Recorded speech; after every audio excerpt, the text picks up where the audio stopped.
Alright, Sundays are for eating good, and one of my favorite things to do besides growing protein is smoking protein. So I figured I got that pork butt. It's pretty big. There's a lot of seasonings on there, and some people might say it's too much seasoning, but it's a lot of meat and it's only on the outside. So once you pull it apart, it'll all incorporate and be really good. So yeah, it's all ready for some smoke. Just waiting on the coals to get heated up. And a little chimney down there. And got the firebox full. I like to use lump charcoal. It's much cleaner and better tasting and lasts a lot longer than briquettes. They just turn into ash, and a lot of them have chemicals and crap in them, so this is the way I like to do it.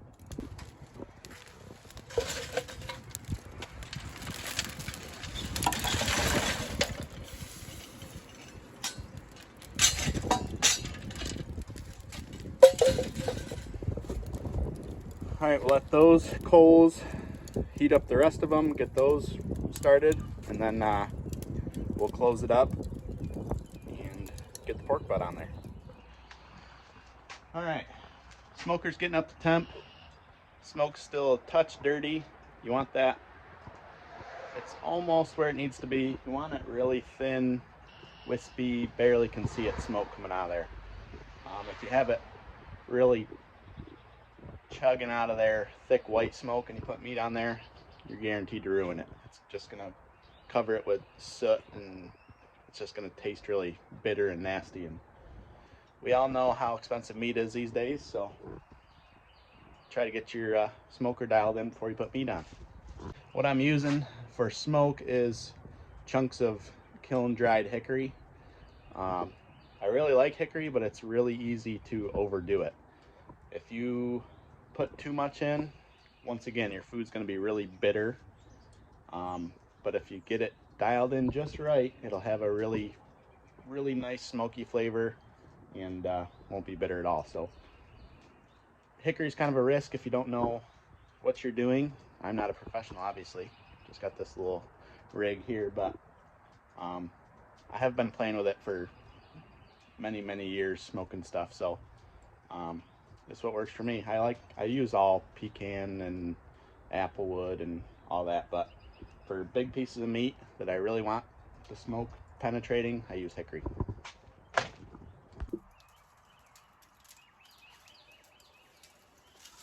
All right, the temperature is where I want it. I want it like 275, and the smoke is nice and thin like I like it. Let's get this pork butt on.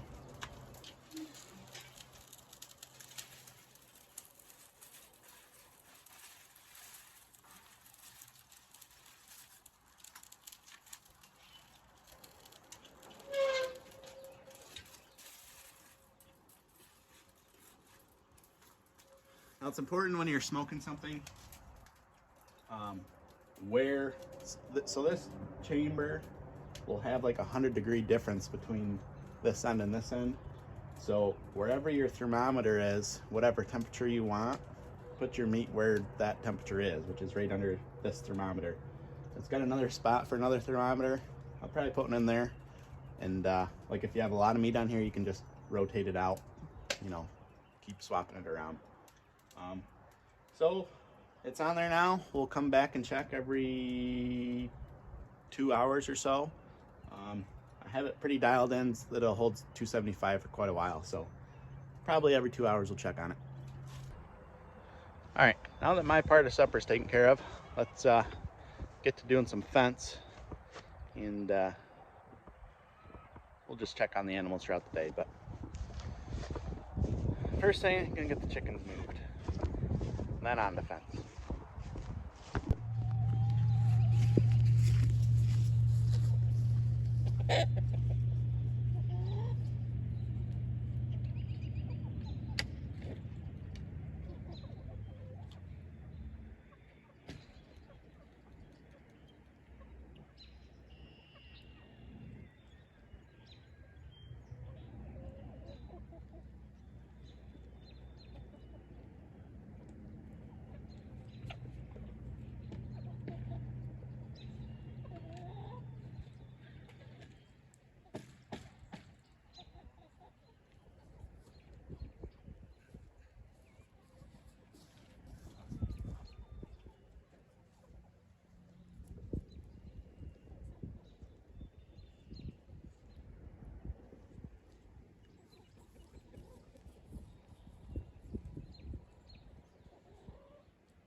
And just like that, another 8x8 spot fertilized.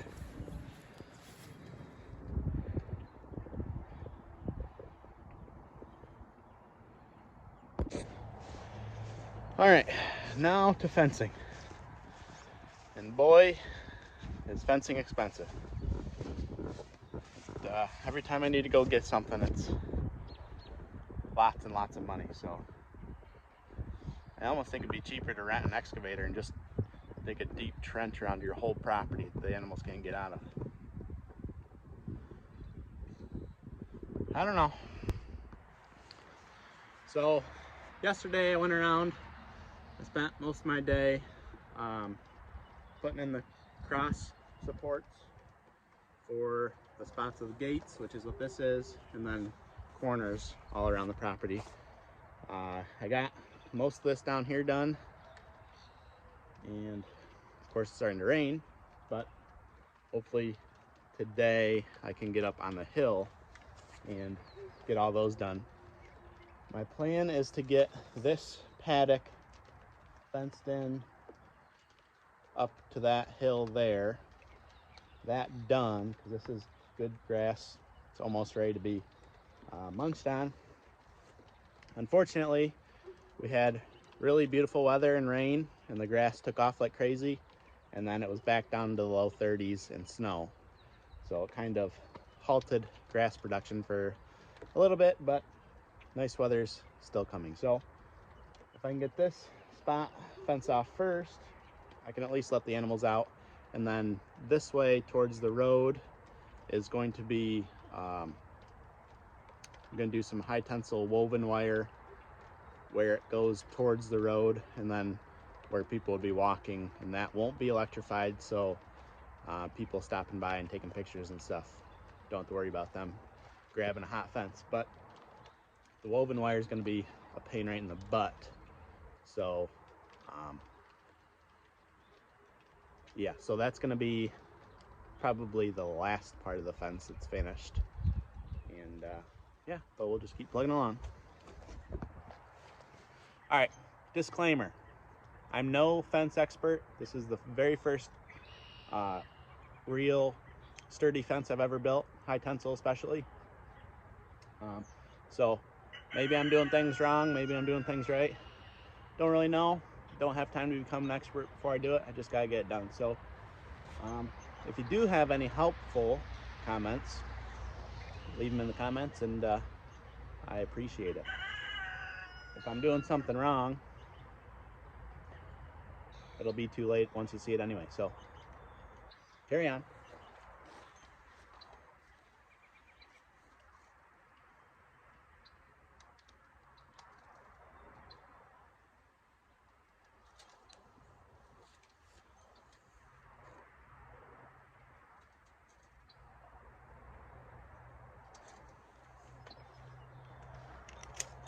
All right, so I'm putting my pins 6 inches down from, when you build a brace, you got to put pins on each side of the bar going across.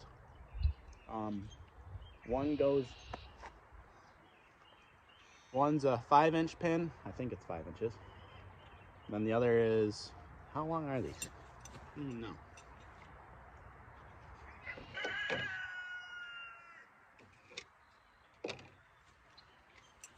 Oh yeah, so one's 5-inch, one's 10-inch. The 5-inch I'm gonna put in the bigger post, just 2.5 inches in, 2.5 inches to the cross post, and then over here, I'm gonna put the 10-inch all the way through that post into this one. So,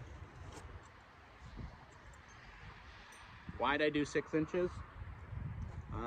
Well, I just like the look of it, so.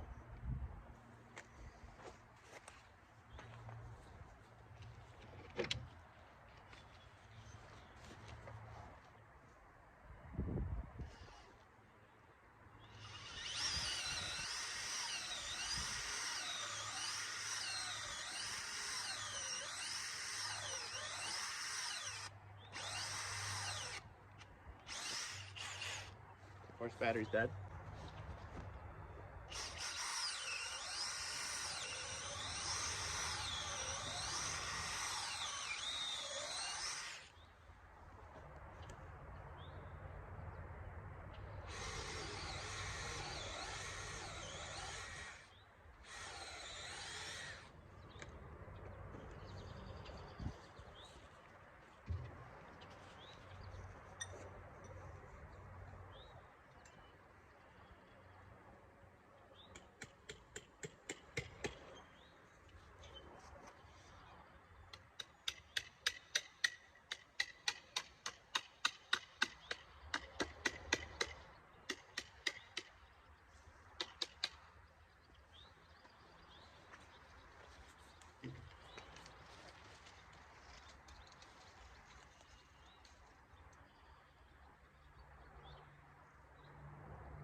all these crossbars have to be trimmed a little bit.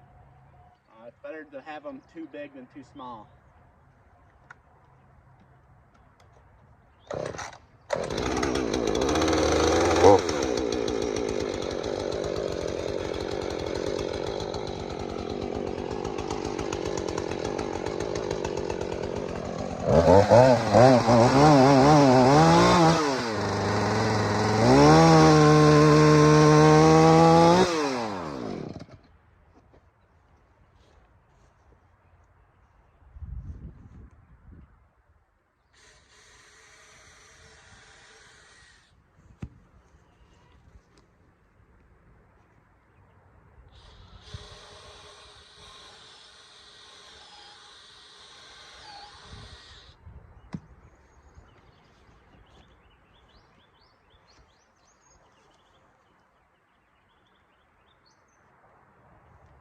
What I do since I'm alone is I rest the bar in the pin on the one that doesn't go through, the shallow one, and then hold this one up and pound the pin into it.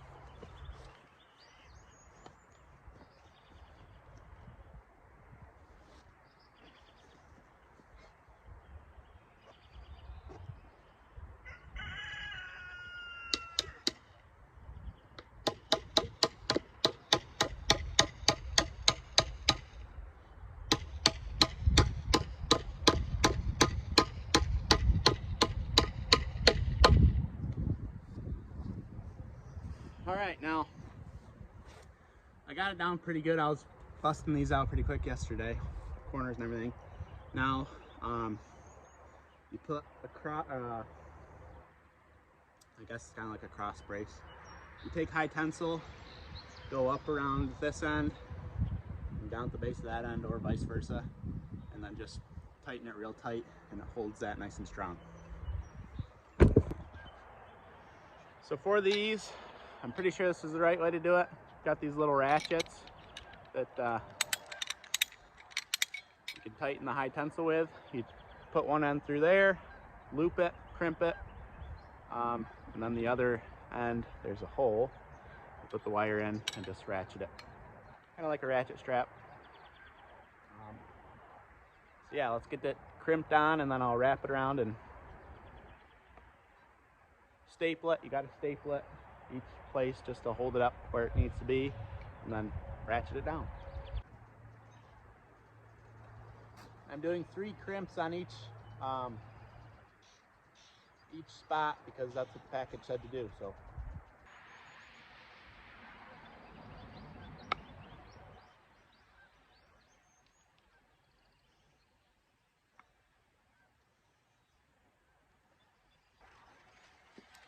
all right, so that's just looped around there and crimped 3 times.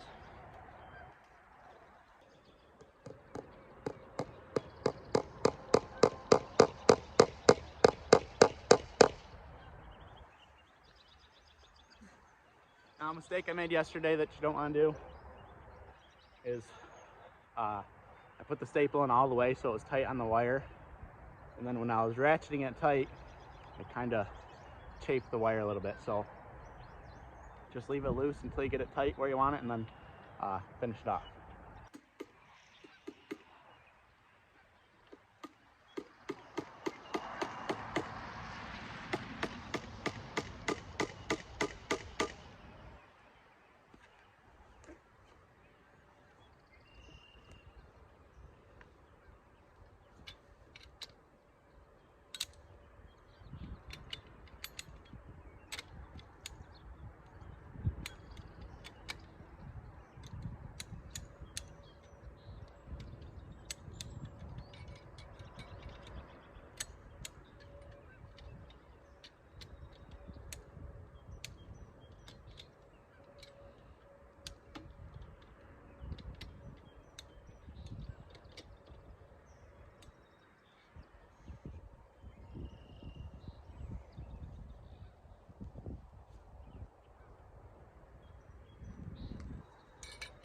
Okay, looks like that one's done. Tight as banjo. You can always always tighten it later or whatever. Yeah, on to the next.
All right, so I have to do that, put the braces up and put the wire around it a whole lot more time. So I figured it's probably not the most exciting thing to watch. So I'll hang out with the critters for a minute and clean their water trough and give an update on chickens and stuff.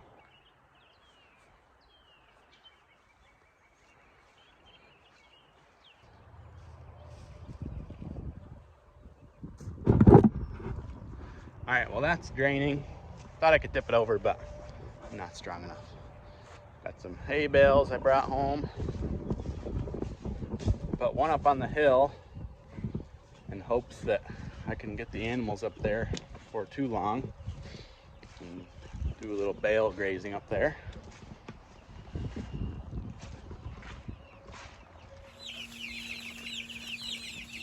These guys are getting big. Still have 42 of them, which is awesome. Unfortunately, I'm just not going to be able to get that egg layer tractor done today. Today's Sunday. But these guys are doing all right in here. They have plenty of room. It's really deep wood chips in here. It's like 8 or 10 inches of wood chips in here. So they can constantly be stirring it up and keeping it clean. So they'll be all right in here for a while. Obviously, the sooner the better getting out on grass, but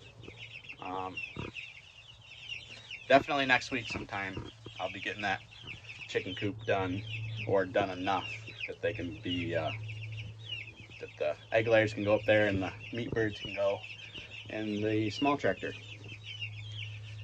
And then I'll need to build another tractor. So the work never ends around here. You always have something to do.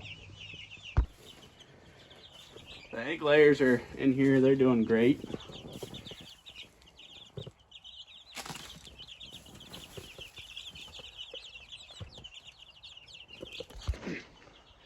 They're growing pretty good too. Still haven't, fingers crossed I haven't lost any of those guys. It's getting a little crowded in their brooder now that they're getting a little bigger, but unfortunately with the weather the way it is, I can't have them out in the tractor or a tractor. The weather just keeps going from 80 to 30 and rainy and windy, and you never know what you're gonna get. So probably what I'll do is when the meat birds go out to the tractor, I'll put half of those guys in where the meat birds are, just to give them a little more room. And once we have a good stretch of weather and it seems clear for the year, then I'll put them out on grass. You think, Miranda? You're ready for grass too, aren't you?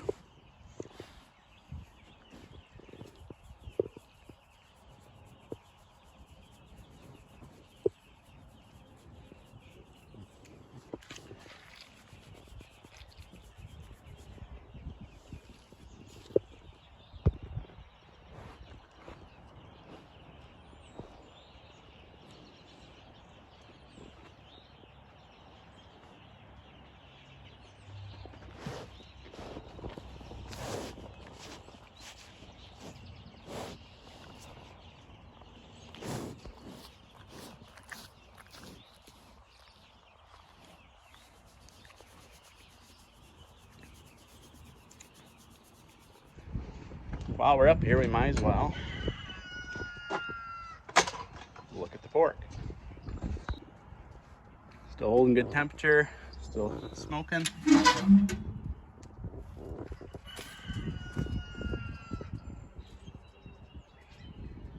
Yep, that looks good. All right, get the lid closed. All right, all cleaned up. Now let's get it filled up.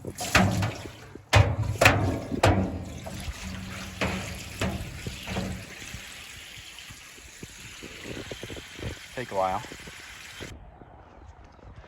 These guys are itching to get out on grass. They keep reaching through the fence and just grabbing each little blade they can get. It's a bummer, but it's just not ready yet.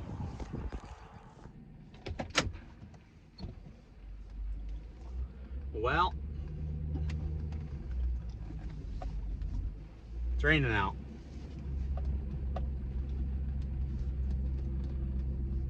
And I'm going on a date with my wife, so worked out fine. So I got a lot of the corners done and all the supports done, and I learned something. I know somebody's gonna point it out, and I don't think the original way I did it is necessarily wrong, but this way might be better. I'll show you what that is. All right, the change I made is this. Crisscrossing it there instead of just going straight, so it pulls it in tighter so the wire hopefully won't touch it. Well, I ended off the video and forgot the most important part, so here's the pork butt.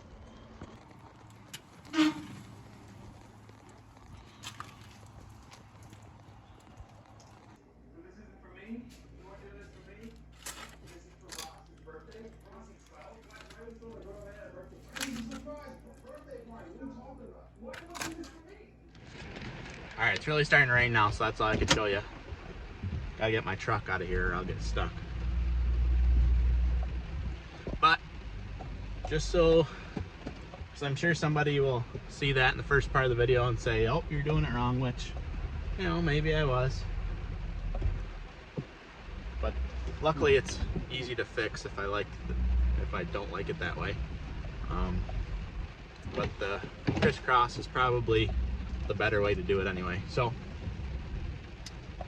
that's that. I think I'm gonna end off the video here. There'll be more this coming week. There'll be more videos of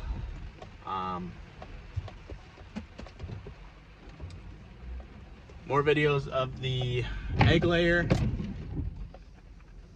chicken tractor, and obviously a lot more fencing video. So thank you all for the support. Keep liking, subscribing, sharing, and following along as you do. I appreciate it. Until next time, keep farming. We'll see you later.